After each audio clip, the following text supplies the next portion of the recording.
بسم اللہ الرحمن الرحیم الحمد للہ رب العالمین اللہم صلی علی محمد وعلی آل محمد وبارک وسلم۔ لرن اسلام ٹوڈے چینل کے معزز سامعین کرام السلام علیکم۔ پیارے بہن بھائیو، آج کا جو وظیفہ ہے یہ نہایت ہی پاورفل ہے اور ہر طرح کی جائز حاجات، جائز مقاصد کے لیے ہے، ہر طرح کی مشکلات اور پریشانیوں کو دور کرنے کے لیے ہے، ہر طرح کے غموں کو، مصیبتوں کو دور کرنے کے لیے ہے، مصائب سے چھٹکارا پانے کا، غموں سے نجات پانے کا یہ وظیفہ ہے۔ پہلے دوستو، لرن اسلام ٹوڈے چینل کو سبسکرائب کریں، گھنٹی کے نشان کو دبائیں تاکہ ہر نیا اپلوڈ ہونے والا وظیفہ آپ کو فوری طور پر مل سکے۔ پہلے دوستو، یہ وظیفہ ان بہن بھائیوں کے لیے ہے جو زندگی کے اندر کامیابی حاصل کرنا چاہتے ہیں، جو چاہتے ہیں کہ ان کی دعائیں قبول و منظور ہوں، جو چاہتے ہیں کہ لوگوں کے دل ان کے لیے مسخر ہو جائیں، لوگ ان سے محبت کریں، لوگ ان کی باتیں مانیں، جو چاہتے ہیں کہ ان کی قسمت اچھی ہو جائے، کبھی کوئی مشکل اور پریشانی نہ آئے، اور جو بھی پریشانیاں آنے والی ہیں وہ ٹل جائیں، جو آ چکی ہیں وہ دور ہو جائیں، تو وہ اس وظیفے کو لازمی کر لیں۔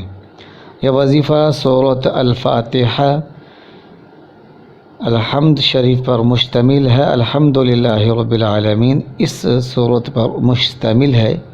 یہ سورت اپنے اندر بے پناہ حکمتیں رکھتی ہے، بے پناہ برکات رکھتی ہے، بے پناہ رحمتیں اس کے اندر پوشیدہ ہیں،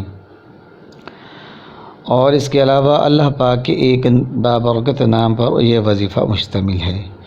آپ نے اس وظیفے کو بعد نماز عشاء کرنا ہے۔ آپ نے 41 مرتبہ سورۃ فاتحہ کو پڑھنا ہے، اور اس کے بعد 298 مرتبہ 298 مرتبہ اللہ پاک کے اسم مبارک یا رحمانو کو پڑھنا ہے۔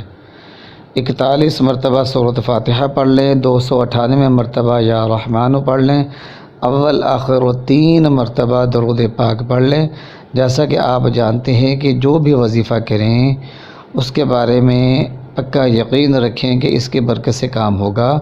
اس کے علاوہ اپنی حاجت کو ذہن میں رکھیں کہ اس کی برکت سے میری یہ حاجت پوری ہو جائے گی، یہ مشکل اور پریشانی دور ہو جائے گی، یہ مسئلہ حل ہو جائے گا۔ تو اپنی حاجات کو ذہن میں رکھ کر وظیفے کو کرنا ہے۔ وظیفہ مکمل کرنے کے بعد دعا مانگ لیں، اور دعا جو ہے وہ رو رو کر گڑ گڑا کر مانگیں، انشاءاللہ العزیز ایک ہی رات کے اندر اس کا جو ہے آپ کو اثر نظر آئے گا۔ لرن اسلام ٹوڈے وظائف کو جو ہے سبسکرائب کریں، گھنٹی کے نشان کو دبائیں، اور ویڈیوز کو لازمی شیئر کریں تاکہ اور مسلمان بہن بھائی اس سے فائدہ حاصل کر سکیں۔ وآخر دعوانا ان الحمد للہ رب العالمین۔